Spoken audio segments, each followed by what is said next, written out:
வெற்றிவேல் முருகனுக்கு அரோகராம். தேவேந்திரன் சீர்காழியில் சிவபூஜை பண்ணிட்டு இருக்காரு. அப்போ நாரதர் தேவேந்திரனை சந்திக்கிறதுக்கு வருகிறார். வரும்பொழுது நாரதர்கிட்ட தேவேந்திரன் சொல்றார், இது மாதிரி சிவபூஜைக்கு தண்ணி இல்லைங்க ஐயா, பூஜைக்கு பூ தோட்டமே இல்லை, ரொம்ப சிரமமாக இருக்குது நான் சிவபூஜை பண்ணுறதுக்கு. ஆமாம் தேவேந்திரா, நீ காலத்திலே சிவபூஜை செய்கிறவனாச்சே, உனக்கு நீரும் பூவும் இல்லைன்னா ரொம்ப சங்கடப்படுவியே, என்ன பண்ணலாம் அப்படின்னு சொல்லி திங்க் பண்ணும்போது நாரதர் தேவேந்திரன்கிட்ட சொல்கிறார், தேவேந்திரா நீ என்ன பண்ணு, அகத்தியர்கிட்ட ஒரு நதியை கொடுத்து சிவபெருமான் அனுப்பியிருக்கிறார். விந்திய மலையுடைய வக்ரத்தை அமுக்கி இப்போ அகத்தியர் குடகு மலையை தவம் பண்ணி கொண்டிருக்கிறார். அகத்தியர் குடகு மலையில் இருக்கிறார். இப்போ அவருடைய கமண்டலத்தில் காவிரி நதி இருக்கு. அதை எப்படியாச்சும் குடகு மலையில் சாய்ச்சி விட்டா அங்கே இருக்கக்கூடிய காவிரி நதி சீர்காழியில் பாயும். சீர்காழியில் பாய்ஞ்சதுன்னா இந்த இடம் முழுக்க நீர் வரப்பு நல்லா வந்துடும், தோட்டங்கள் சிறப்பாயிடும், உனக்கு சிவபூஜைக்கு எந்த பிரச்சனையும் இருக்காது, நீ அதை முயற்சி பண்ணு. எப்படி சாமி நான் பண்ணுறது? விஷயம் மட்டும்தான் சொல்ல முடியும், அந்த வழிமுறை என்னவோ நீ பார்த்துக்கணும் அப்படின்னு சொல்லி நாராயணன் சொல்லிட்டு நாரதர் பிறந்துட்டார். தேவேந்திரன் திங்க் பண்ணுறார், அகத்தியர் மிகப்பெரிய தவசாலி, அவர் கமண்டலத்தில் இருக்கிற நீரை நம்ம எப்படி இது பண்ண முடியும், அப்போ என்ன பண்ணுறதுன்னு யோசிக்கும் போது தேவேந்திரனுக்கு ஒரு யோசனை வந்தது. இப்படி ஒரு இக்கட்டான சூழ்நிலையில் ஒருத்தர் இருந்தாங்களா, இந்த மாதிரி வேலைகள்லாம் செய்யக்கூடிய ஒரு தெய்வம் வருது. அது யாருன்னா விநாயக பெருமான். விநாயகர் தான் யாராலையும் முடிக்க முடியாத சில நுட்பமான செயல்களை செய்துட்டு வா அப்படின்னா விநாயகர் செய்வார். அப்போ தேவேந்திரன் என்ன பண்ணுறான், விநாயகருக்கு பெரிய படையல் போடுகிறான். அப்பம், அவுள் பொரி, பழம், பாயாசம் போன்றவற்றை வைத்து விநாயகருக்கு பெரிய படையல் போட்டு அவரை உள்ளன்போடு உருக்கமாக விநாயகரை வணங்குகிறான். பிள்ளையாரு வெளிப்படுறார்.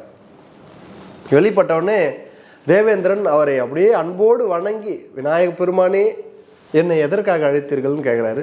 இது மாதிரி அகத்தியர் கமண்டலத்தில் நீர் கொண்டு வந்திருக்கிறார், அதை சாட்சி விடணும் அப்படின்னார். என்ன ஏன் அப்படின்றார். இது மாதிரி சிவபூஜைக்கு நீர் இல்லை, பூ இல்லை, சீர்காழியே ரொம்ப கருகி போயிடுச்சு, நீங்கள் தான் வழி பண்ணணும் அப்படின்னும் போது விநாயகர் சொல்லிட்டார், யோசிக்கிறதுக்கே இடம் இல்லை, ஏன்னா நீ சிவபூஜைக்குன்னு கேட்டுட்ட, சிவபூஜைக்கு என்னால் முடிஞ்ச உபகாரத்தை தான் நான் செய்ய வேண்டுமே தவிர நீ கேட்குற விஷயத்தை நான் மறுக்கவே முடியாது, ஏன்னா நான் செய்தே ஆகணும், உனக்கான வேலையை நான் செய்து கொடுக்குறேன் அப்படின்னு சொல்லிட்டு இந்திரனை ஆசீர்வாதம் பண்ணிட்டு விநாயகர் மறைந்தார். குடகு மலை உச்சியில் அகத்தியர் கடுமையான தவம் செய்து கொண்டிருந்தார். அகத்தியருடைய நோக்கம் என்னன்னா, அவர் காவிரி நதியை வாங்கிட்டு வந்தது எதுக்குன்னா தமிழ்நாட்டில் நீர் விடணும்னு. குடகு மலை கர்நாடகா. எங்க கந்த புராணம் சொல்கிறது, எந்த கோர்ட்ல ஒன்னாலும் எடுத்து போய் கந்த புராணத்தை வச்சு பேசலாம். கர்நாடகா நீர் கர்நாடகாவுக்கு விடலை, சீர்காழியில் பாயணுன்னுட்டு தான் விநாயகர் போகிறார். புரியுதுங்களா? நீர் நான் விட மாட்டேன், காவிரி ஆறை நான் விட மாட்டேன்னு அணை போடுறாங்களே, எந்த கோர்ட்டில் ஒன்றாலும் எடுத்து போய் பேசலாம். ஆதாரம் கந்த புராணம். ஏன்னா நீர் இது நம்ம சீர்காழியில் பாயணுன்னுட்டு தான் குடகு மலையில் சாய்க்கிறார் விநாயகர். இல்லைனா ஒரு அந்த ஃபியூச்சரில் வரும் பாருங்க, இந்த கதையில் வரும், இப்போ சொல்லுவார். அப்படி அகத்தியர் கடுமையான தவம் செய்து கொண்டு அந்த குடகு மலையில் உட்கார்ந்துங்கிறாரு. குடகு மலை உச்சியில் உட்கார்ந்துட்டு இருக்கும்போது அந்த கமண்டலம் பக்கத்தில் வச்சுட்டு தவம் பண்ணிட்டு இருக்கார். விநாயகர் காகம் போல மாறிட்டார். காகம் போல மாறி அந்த கமண்டலத்து மேலே உட்கார்றாரு. டக்குன்னு கண்ணை திறந்து பார்த்தார் அகத்தியர், கமண்டலம் மேலே காக்கா உட்காந்துனுது. அப்படியே கை எடுத்துன்னு போனார், அப்படி குட்டலான்னு போகும்போது என்ன பண்ணுச்சு, இந்த காக்கா டக்குன்னு காலை தள்ளிச்சு பாருங்க, கமண்டலத்தில் இருந்த நீர் இப்படி சாஞ்சுது. சிவபெருமான் நதியை கொடுத்த உடனே சொன்னார், நான் எங்கே பாயறது அப்படின்னு சொல்லி காவிரி சிவபெருமான் கிட்ட கேட்கும்போது, கொண்டு போகின்ற அகத்தியன் எந்த திசையை நோக்கி கையை காமிக்கிறானோ அந்த திசையை நோக்கி நீ பாஞ்சிருன்னு சொல்லி சாமி அமைச்சிட்டார். இங்க காகமா வந்து காகம் வந்து அந்த கமண்டலத்தில் அப்படி சாய்க்குது. சாய்ச்ச உடனே நீர் அப்படி ரெடியா அந்த அந்த கமண்டலம் எட்ஜி வரல வருது. இவர் அடிக்கிறதுக்கு இப்படி ஓங்கினாரே கைய அகத்தியர், டக்குனு அந்த காகம் வந்து சொல்லுது, காவிரியே அகத்தியர் கையை காமிச்சு விட்டார் பாயவும் அப்படின்னார். அவர் கை காமிச்ச இடத்துல அப்படி சர்ன்னு காவிரி பாய ஆரம்பிச்சது. வந்தது பாருங்க கோபம் அவருக்கு. யார் அந்த இந்த காகத்தை அப்படியே பிடிச்சு என்ன பண்றன்னு பாரு அப்படின்னு சொல்லி எழுந்து வருகிறாரு. டக்குன்னு காகம் வந்து ஒரு பிராமண இளைஞனா மாதிரி ஓட ஆரம்பிச்சது. என்ன ஓட்டம் ஓடுது! ஆக்சுவலா விநாயகர் சைஸுக்கு இருந்தா ஓடி இருக்க மாட்டாரு. இந்த பிராமண இளைஞனா ஓடுறாரு. பின்னாடி இவர் திருத்தின்னு வர்றாரு. என்ன மாய வித்தையெல்லாம் பண்ணக்கூடியவனா நீ அப்படின்னு சொல்லி பின்னாடி திருத்தி கொண்டு ஓடுகிறார். ஓட பையன் ஓட அகத்தியர் ஓட அவனை தாக்குவதற்கு அப்படி கையை ஓங்குறாரு. டக்குன்னு திரும்பி பிரசன்னமானார் கணபதி. விநாயக பெருமானே, நீங்க தானா இந்த செயலை செய்தது, என்ன மன்னிக்கணும் அப்படின்னு சொல்லி அகத்தியர் வணங்க, நான் என்ன நீங்க இங்க திருவுள்ளம் பட்டுட்டீங்களா இங்க நீர் விடணும்னு, நான் இல்லைன்னா எங்க தமிழகத்துக்கு கொண்டு போய் அதை விடலான்னு பார்த்தேன், நீங்க இங்கேயே விடணும்னு தீர்மானமும் உங்க சித்தம் அதுவானால் அப்படியே நடக்கட்டும், எல்லாம் அவன் செயல் அப்படின்னு சொல்லி விநாயகருடைய திருவடியை வணங்கி கொண்டு அகத்தியர் புறப்படுகிறார். அப்போ இந்த கந்தபுராணத்தில் பாருங்க, இது எவ்வளோ பேர் இது உணர்ந்திருப்பாங்கன்னு தெரியல. காவிரி நதி தமிழகத்தில் பாயணும்னு தான் விநாயகர் வந்து தீர்மானம் பண்றார். அதனால பாருங்க, மேக்சிமம் காவிரி நதியை ஒட்டி தான் பாடல் பெற்ற சிவஸ்தலங்கள்னு இருக்குது. நம்ம நாயன்மார்களால சைவ சமய ஆச்சாரியர்கள் தேவர் மூவர் தேவாரம் திருவாசகம் போன்ற பாடல் பெற்ற தலங்கள் 236 தலங்களுக்கு மேல் சிவத்தலங்கள் உண்டு. அதில் மேக்சிமம் காவிரியுடைய வடபக்கமும் தென்பக்கம் 2 பக்கமும் தான் பல சிவாலயங்கள் உண்டு. இன்னைக்கு போய் பாருங்க, அந்த ஆலயத்துல பல சிவாலயங்கள் சிதிலம் அடைந்து உள்ளது. தீபம் போடுறதுக்கு எண்ணெய் இல்லை. சிவாலயங்கள் சிவ பூஜைக்காகவே நீர் வரப்பு வந்தது. இன்னைக்கு அந்த அப்படிப்பட்ட ஆலயங்கள்லாம் சாதாரண ஏழை ஆலயம் கிடையாது. அந்தந்த ஆலயத்துக்கும் பல வயல்கள் உண்டு. ஏக்கர் பல ஏக்கரா இருக்கு. அதை வந்து நெல்லை சாகுபடி செய்து சாமிக்குன்னு சில நெல் மூட்டைகளை தரணும். அதை அவங்கவுங்க ஆக்கிரமிப்பு பண்ணி கொள்கிறார்கள். சிவன் சொத்து யூஸ் பண்ணக்கூடாது, ரொம்ப பெரிய தப்பு அது. அதை பயன்படுத்தி இந்த மாதிரி ஆலயங்களை வந்து அவர் சொத்து அவர்கிட்ட ஒப்படைச்சிடணும். அந்த சிதிலம் அடைஞ்சதை சரிப்படுத்தணும். நித்தியப்படி பூஜைக்கு கூட வழி இல்லாமல் பல சிவாலயங்கள் இருக்குது. தீபத்துக்கு எண்ணெய் இல்லைங்க. அறநிலையத்துறையில் ஒரு கோயிலில் அவ்வளோ டாப்பாக வருமானம் வருது. எடுத்து எந்தெந்த அறநிலையத்துறைக்கு உட்பட்ட பல ஆலயங்கள்லேயே அந்த நித்தியப்படி பூஜைக்கு தேவையான பொருள் போய் சேர்றதில்லை. உண்மையாக நான் சொல்கிறேன், நானே அறநிலையத்துறைக்கு உட்பட்ட ஒரு கோவிலில் பூஜை பண்ணுறேன். நான் ஓப்பனாக சொல்கிறேனே, நான் ஒரு திருமால் ஆலயம் பூஜை பண்ணுறேன். லட்சுமி நாராயணர்னு சொல்லி எங்கள் தெருவில் செம்பாக்கத்தில் இருக்கு. பூஜை பண்ணுறேன். 1500 ரூபா சம்பளம். மாதம் வராது, 3 மாதம் சேர்த்து வரும். அது நெல் அது மூலமாக தராங்க. 1 லிட்டரு எண்ணெய் வருதுங்க, அவ்வளோதாங்க கவர்மெண்ட்டுக்கிட்டேருந்து.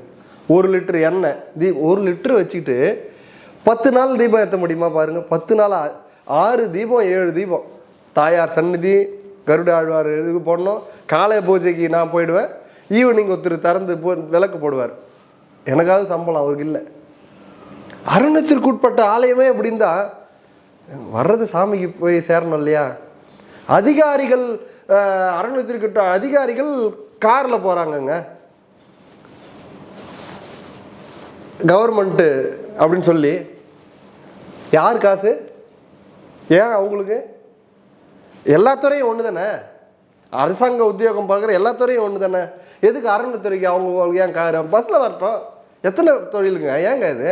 தக்கார் ஏன் இதில் வரணும்? இணையாணையர் ஏன் காரில் வரணும்? ஒன்று அவங்க ஓன் காரில் வரணும். யார் போடுற உண்டி காசை யார் எடுத்து சாப்பிட்றது? ஏங்க நான் அப்படி பேசுகிறேன்னு நினைக்க வேணாம். ஏன்னா சத்தியம் இப்படி தான் போயிடுது. உண்டியில் போடுறதோட 10 ஏழைங்களுக்கு கையில் கொடுத்துட்டு போகலாம். அப்படி ஆயிடுச்சு நிலைமை. அறநிலைத்துறை கவர்மெண்ட் வந்து நம்ம இந்து கோயில்களை மட்டுமே டார்கெட் வைக்கிறத தவிர மற்ற மாற்று மதத்தில் போய் நுழைய முடியுமா? ஏன்னா இங்கே தான் வருமானம் வருது, இங்கே தான் கொட்டுறாங்க. மாற்று மதத்தவர் வந்து ஆட்சியில் உட்காந்தா எப்படிங்க அந்த கோயில் நல்ல நிலைமைக்கு வரும்? 1000 தான் எனக்கு எல்லா மதமும் ஒன்றுன்னு நினச்சாலும் நம்ம அந்த துறையில் வந்து உட்காரும்போது வருமா வராதா? அப்புறம் எப்படிங்க இதெல்லாம் சான்று என்னங்க இதெல்லாம்? சரி, எதுதான் நம்ம அயோக்கியன் ஆகிடுவோம், அந்த கதையை விடுவோம். அந்த காவிரியுடைய வடகரை தென்கரையில் இருக்க பல சிவாலயங்கள் இதுதான். அந்த செழிப்பாக இருக்கணுன்ட்டு தான் விநாயகர் வந்து இந்த இது சாட்சி விட்டார். அந்த நீர் வரப்பு வந்து சீர்காழி முழுக்க அது பாஞ்சுது. அவன் எதிர்பார்த்த மாதிரி அற்புதமாக நீர் வரப்பு வந்தது. அருமையாக தடாகம் அமைச்சான், அருமையாக தோட்டம் வச்சான், வண்ண வண்ண பூக்கள். சிவனுக்கு என்னென்ன பிரியமான பூக்கள் இருந்தோ அதுக்குன்னு 3 பாட்டு எழுதியிருக்கிறார். அத்தனை வகை பூக்களையும் தோட்டமாக அமைச்சான் தேவேந்திரன். அமைத்து அந்த சிவ பூஜையை அவன் தொடர்ந்தான். அப்போ நீர் வரப்பு காவிரியிலிருந்து வரப்பட்டது சிவபூஜைக்காகவும் தமிழகத்தில் பாய வேண்டும் என்று விநாயகர் திருவுள்ளம் பற்றி அதை செய்து வைத்தார். தேவேந்திரனுடைய எண்ணம் பூர்த்தியானது. அங்கே சிவபூஜை தொடங்கியது. இப்போ அகத்தியர் கைலாயத்திலிருந்து புறப்பட்டு ஒவ்வொரு வேலையாக முடிச்சு வர. முதல் வில்வலன் வாதாபியை முடித்தார், விந்திய மலையை அவருடைய ஆணவத்தை அடக்கினார். இப்போ குடகு மலையிலிருந்து இந்த காவிரி பாய்வதற்கு ஒரு காரணமானார். இப்போ என்ன பண்ணுறாரு, அப்படியே அவர் பொதிகை மலைக்கு சாமி போக சொன்னார்ன்றதுன்னு வழியில் நடந்து போயிட்டு இருக்காரு. அப்படி போகும்போது திருக்குற்றாலம் என்று சொல்லக்கூடிய குற்றாலத்தை அணுகுகிறார். எல்லாருமே போயிருப்போம் இல்லையா? குற்றாலம் அருவி கொட்டுது. அந்த குற்றாலம் ஊருக்கு வருகிறாரு. வரும்போது ஒரு மிகப்பெரிய ஒரு திருமால் ஆலயம் இருந்தது. பெரிய பிரம்மாண்டமான ஒரு திருமால் ஆலயம். அந்த தெரு பக்கமாக அவர் நடந்து வருகிறாரு. பாஞ்சராத்திரிகள்னு சொல்லுவாங்க பாருங்க, நல்ல திருமால் பக்தர்கள், நல்ல பட்ட நாமம் போட்டுக்கொண்டு உட்கார்ந்து இருந்தாங்க பாருங்க. இவர் அந்த தெருவை கிராஸ் பண்ணி இப்படி வரார் அகத்தியர். வரும்போது, சுடுகாட்டு வாசியே, சாம்பல் பூசிக்கொண்டு திருநீர் அணிந்து கொண்டு ருத்ராட்சம் தரித்து கொண்டு இந்த தெருவில் நீ நடந்து வரலாமா? அந்த தெருவுக்கா போ, எங்க கண்ணு முன்னாடியே முழிக்காத அப்படின்னு சொல்லி வரை அகத்தியரை கொச்சையான வார்த்தைகளிலே பல திட்டுகிறார்கள். இவர் அப்படியே வரார். எவ்வளவு சொல்றோம் இப்படி வரைய சுடுகாட்டு வாசியே அப்படின்னு சொல்லி இவரை விபூதி ருத்ராட்சம் போட்டுக்கிறாருன்ட்டு இவரை பிடிச்சி வாங்குறாங்க. துவேஷம் அதிகமா இருக்கும். சைவமும் வைணவமும் துவேஷம் அதிகமா இருக்கும். சைவம் கூட மேக்சிமம் ஏத்துக்கும், திருமாலை ஆலயத்தில் வைக்கலாம். சிவாலயத்தில் திருமால் இல்லாத இருக்காது, திருமால் ஆலயத்தில் சிவன் இருக்க மாட்டார். துவேஷம் அதிகம். இங்கு பாஞ்சராத்திரிகள் இவரை திருநீர் பூசிக்கொண்டு எப்படி நீ வரலாம் அப்படின்னு சொல்லி அவரை போட்டு உண்டில்லன்னு பண்ணிட்டாங்க. இவர் மனம் என்னடா இது, நான் இந்த பக்கம் போனது ஒரு குற்றமா, இவ்வளோ இதுவாக பேசுகிறாங்களே அப்படின்னு சொல்லி மனம் ஃபீல் பண்ணிக்கிட்டு இவர் இந்த ஊர் எல்லையில் நிற்கிறார். சாயந்தரம் அந்த அந்தி சாய்கிறது. அந்த பாஞ்சராத்திரிக்கெல்லாம் உட்கார்ந்து கொண்டு தெருவில் உட்காந்துட்டு பேசுகிறாங்க. ரொம்ப காலையில் ரொம்ப கஷ்டமாக போச்சு, எப்படி வரலாம் நம்ம தெருவுக்கு, அந்த சுடுகாட்டு வாசி திருநீர் பூசிக்கொண்டு இந்த பக்கம் எப்படி வரலாம்? ஆனால் காலையில் அவர் போடலாம் இருந்தாலும் இந்த ஊரை விட்டே ஓடி இருக்கணும் அப்படின்னு சொல்லி இவங்களுக்குள்ள பேசி கொண்டிருந்தார்கள். கொஞ்ச நேரத்தில் என்ன ஆகுதுன்னா, அந்த இடத்துல ஒரு மிகப்பெரிய ஒரு அடியார் வந்தார். நல்ல திருநாமம், 12 அங்கங்களே திருநாமம் தரித்து கொண்டு ஒரு உயரமான ஒருத்தர் அந்த தெருவை நோக்கி வருகிறார்.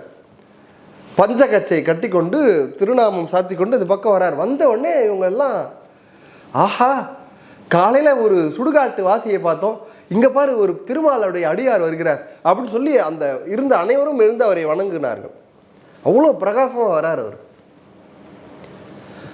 வந்தோடனே கேட்குறாரு, ஏன் எல்லாருடைய முகத்துலையும் வாட்டம் இருக்க என்ன அப்படின்னா.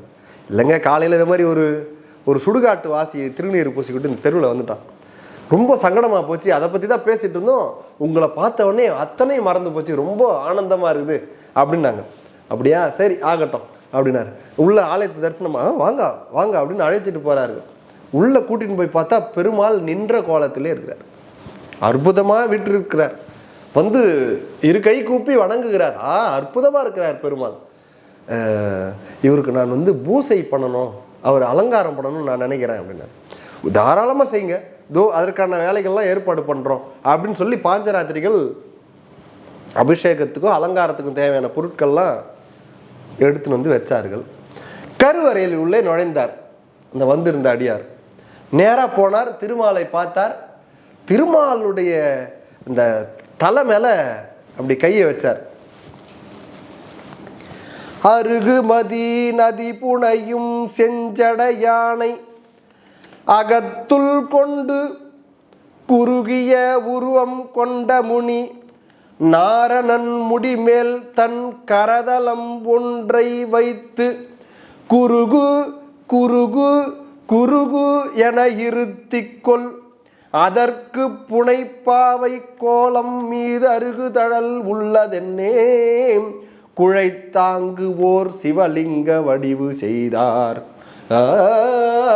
அப்படின்னு கச்சியப்பருடைய பாடல். என்ன பண்ணாராம், உள்ள போன அந்த வைஷ்ணவ அந்த அடியவர் நேரா போய் நின்ற கோலத்தில் இருந்த பெருமாளுடைய தலைமையிலேயே கையை வைத்து அருகு மதி நதி புனையும், சிவபெருமான் தலையில என்ன சொல்லிக்கிறார்னா அருகம்புல், அருகு மதி பிறைநிலா, நதி கங்கை, புனையும் செஞ்சடை யானை, இது எல்லாம் சூடிக்கொண்டிருக்கிறவருடைய செஞ்சடை யானை சிவபெருமானை அகத்துள் கொண்டு உள்ளே நினைச்சு குறுகிய வடிவம் கொண்ட முனி. இப்போ வந்திருக்கிறது யாரு?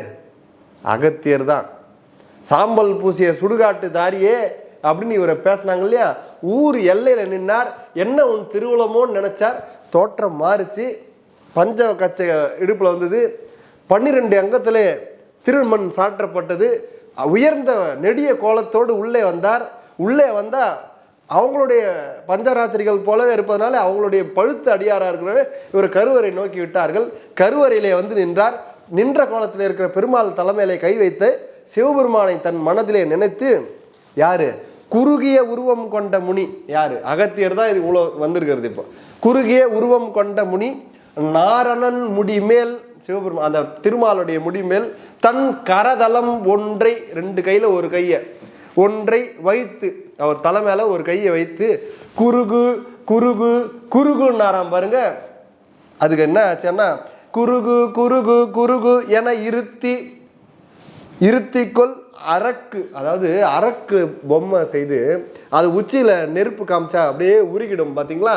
அந்த மாதிரி ஒரு தலையில கை வச்சு குறுகு குறுகு குறுகுன்னும் போது இந்த அரக்கு பொம்மையில செய்த பொம்மை மேல தீ வச்சா எப்படி உருகிடுமோ அந்த மாதிரி ஒரு கையை வச்ச உடனே அந்த குறுகு குறுகு குறுகுன்னார். அது குறுகி வந்துடுச்சு. அந்த சிலை நின்ற கோலத்துல இருந்த திருமால் சிலை குறுகிடுச்சு.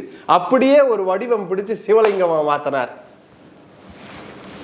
அந்த குறுகு குறுகு குறுகு என இருத்தி கொள் அரக்கு புனைப்பாவை கோலம் மீது, அந்த அரக்கு புனைப்பாவை கோலம் மீது அருகு தழல், ஒரு நெருப்பு வச்சா எப்படி ஆகுமோ அருகு தழல் உள்ளதென்னே குழைத்து ஆங்கு ஓர் சிவலிங்க வடிவு செய்தார். அந்த தலை மேல, அரக்கு தலை மேல நெருப்பு வச்சா எப்படி உருகி வருமோ அது மாதிரி ஒரு தலையில வைத்து குறுகு குறுகு குறுகுன்னார். அந்த திருமால் சிலையானது உருகி போச்சு. அதை அப்படியே பிடிச்சி ஒரு லிங்கமா செய்தார். அந்த லிங்கம் தான் இன்று வழிபடக்கூடிய திருக்குற்றாலீஸ்வரர் கோயில். தலை வரலாறுலயே கிடையாது, இது மறைச்சிட்டாங்க. கந்தபுராணம் சொல்லுதே, சோடு இருக்குதே. இன்னைக்கு நம்ம போய் பார்க்குறோமே குற்றாலம் நாதர் அருவி குளிச்சுட்டு உள்ள போய் பார்த்தா அருமையா விட்டு இருப்பார் சிவபெருமானு. அந்த தலை மேல உள்ள போய் பார்த்தா மூலஸ்தானம் தலையில இன்னும் அந்த கை பதிஞ்சிருக்குது. திருமால் ஆலயம் நின்ற கோலத்தில் இருக்கிற பெருமாள். அகத்தியர் போய் அந்த கையை வச்சு குறுகு குறுகுன்னு குறுக்கி, அதனாலதான் குறுகு குறுகுன்னு குற்றாலீஸ்வரர் ஆயிட்டார். உருக்கி அந்த லிங்கமா மாத்தி உள்ள வச்சுட்டு இன்று முதல் இது சிவாலயமாக கருதப்படும் வெளியே வந்துட்டார். பாஞ்சராத்திரிகளுடைய அந்த துவேஷம் அழிந்தது. பாகுபாடு இருக்கக்கூடாது இல்லையா. ஆன்மா இறைத்தன்மைக்கும் ஆன்மா தன்மைக்கும் வேறு இல்லையா. சாமி இறை சொரூப, புராணத்தில் பார்த்தா திருமாலும் ஒரு ஆன்மா தான். உயர்ந்த பக்குவம் உள்ள மிகவும் உயர்ந்த முதல் அடியார் அவர் தான். சிவபெருமானுக்கு முதல் பூசை திருமால் தான். துவேஷம் நம்மளுக்கு பார்க்கவே கூடாது. என்னதான் பாகுபாடு இருந்தாலும் அம்பாள் கூட 2வது பூசை தான். சிவனை வழிபடுறதுல முதல் அடியார் திருமால் தான். நான் சொன்னால் ஏற்றுக்க தப்பாகலாம். 12 ஆழ்வார்களில் நம்மாழ்வார் சொல்கிறாரு, நம்மாழ்வார் குறிப்பிடுகிறாரு. என்ன தெரியுமா சொல்கிறாரு? நான் எடுத்து வச்சிருக்கிற விஷயம் என்ன சொல்கிறாருன்னா, கரிய மேனியில் வெளிய நீர் சிறிது பூசி அப்படின்னு பாடுறாரு. கரிய மேனி திருமாலுடைய மேனி, கரிய மேனியில் வெளிய நீர் வெள்ளை கொண்ட திருநீர் சிறிதே பூசி பாடுறாரு. திருமாலு விபூதி பூசிங்கிறாருன்றாங்க. அதுக்கப்புறம் தான் நாமமா மாறிக்குது. திருநீர் பூசி பூஜை பண்றார். நான் அன்னைக்கு கூட சொல்ல சக்கரம் வாங்குவதற்கு சிவபூஜை பண்றாரு இல்லையா? சிவபூஜை பண்ணி சக்கரம் கேட்கிறாரு. நான் பார்க்கடல் அந்த பாலுக்கு பாலகன் வேண்டி அழுதிட பார்க்கடல் என்ற பிரான்ட்டு புலிக்கால் சித்தருடைய மகனுக்கு பார்க்கடல் உருவாக்குறாரு. கடைசியில் கேட்டு எனக்கு பார்க்கடல் வேணும்னு போய் படுக்கிறாருல. எல்லாமே இவர்கிட்ட இருக்கக்கூடிய படைக்கலமாக இருக்கட்டும், இவர் பெற்றிருக்க எல்லாமே சிவபெருமான் கிட்ட இருந்து வாங்கினது. இந்த துவேஷம் பார்க்கக்கூடாதுன்றதுனால இந்த ஆலயம் இன்று முதல் சிவாலயமாக கருதப்படும் சொல்லிட்டு அகத்தியர் வந்துட்டார். சத்தியமான சான்று. இன்னைக்கு நம்ம போய் பார்க்கக்கூடிய குற்றாலநாதர் திருமால் அவரை உருக்கி லிங்கமாக செய்தனார். அதனாலே அது குற்றாலீஸ்வரர் என்று அந்த ஆலயம் கருதப்படுகிறது. அந்த தல வரலாறு கூட அதில் போடல. ஆனால் கந்த புராணத்தில் பதிவாயிருக்குது. யாரும் எதுவும் ஏமாற்றவே முடியாது. உண்மையான புராணம் இதுதான். குற்றாலநாதர் அது திருமால் ஆலயம். அதை இவர் மாற்றி இதை செய்தார். இது சான்று கந்த புராணத்திலே உண்டு. அப்படி நம்ம அகத்தியர் வைஷ்ணவர்களுடைய அந்த பாஞ்சராத்திரிகளுடைய துவேஷத்தை போக்கி சிவ வைணவ பாகுபாடு இருக்கக்கூடாது. பெரிய கொடுமை என்னன்னா, சிதம்பரம் மட்டும் லாக் ஆகிடுங்க. மீதி எல்லா கோயிலும் பெருமாள் கோயில்லாம் தனி, சிவாலயம் தனியாக இருக்கும். இந்த சிதம்பரம் மட்டும், இங்கே சிதம்பரம் நடராஜர், இங்கே கோவிந்தராஜர். என்னைக்குமே அந்த பிரச்சனை ஓயவே ஓயாது. எந்த காலமானாலும் இந்த இப்படி திருமாலை வழிபடக்கூடிய போகிறவங்கன்னா அந்த அந்த விசிறியை வச்சுக்கிட்டு இப்படி போவாங்களாம். நடராஜரை கடலில் பற்றக்கூடாதுன்னு. இங்கே தீட்சிதர்கள் அப்படி போவாங்களாம். காலங்காலமாக அந்த சைவ ராஜாக்கள் வரும்போது அங்கே இருக்கிற பெருமாளை தூக்கி போட்டுறதா சொல்கிறாங்க. 4வது 5வது ஆளாம் இப்போ இருக்கிற கோவிந்தராஜர். கடலில் போய் அவங்க பீரியட் வரும்போது எடுத்துன்னு ஸ்தாபனம் பண்ணுவாங்க. இப்படியே அது என்னென்னவோ அது புராணம் எடுத்தால் பெருசாக வரும். ரொம்ப பெரிய சிக்கல்லாம் நிறைய நடந்துருது. எதுக்கு இந்த பிரச்சனை? ரெண்டுத்துக்கும் நோக்கி எங்களுக்கு கருட தம்பம் எதிரில் போட்டுடணும்னு பிளான் பண்ணாங்க. கோவிந்தராஜருக்கு முன்னாடி இங்கே நடராஜர் நின்று பார்க்கணும்னா நம்ம கோவிந்தராஜர் அந்த மேடையில் நின்னாதான் நடராஜர் நம்மளுக்கு தெரிவார். அந்த மேடை கோவிந்தராஜருடைய பெருமாளுடைய மேடை. அந்த இடத்துல நாங்கள் பெருமாளுக்கு நேராக ஒரு தீபஸ்தம்பம் நடனம், கருட தம்பம் ஒன்று போடணும்னு பெரிய இஷ்யூ ஆச்சு. அது அங்கே வைக்கக்கூடாதுன்னு சொல்லி ஒரு பெண்மணி கோபுரத்துலேருந்து விழுந்து, இதெல்லாம் வரலாறுகள் இருக்குது. அதுக்கப்புறம் அது நிறுத்தப்பட்டது. அதுமாரி எவ்வளோ மேட்ரு இந்த சைவத்துக்கும் வைணவத்துக்கும். அது அவரே சங்கர நாராயணனாக வரப்போகிறார். இந்த கந்தபுராணத்தில் இருக்குது. அந்த கதையும் வரும். நான் தொடர்ந்து வர நிகழ்ச்சியிலே குறிப்பிடுவோம். மேலும் என்ன நடக்கிறது என்பதை நாம் தொடர்ந்து வரும் நிகழ்ச்சியில் சிந்திப்போம்.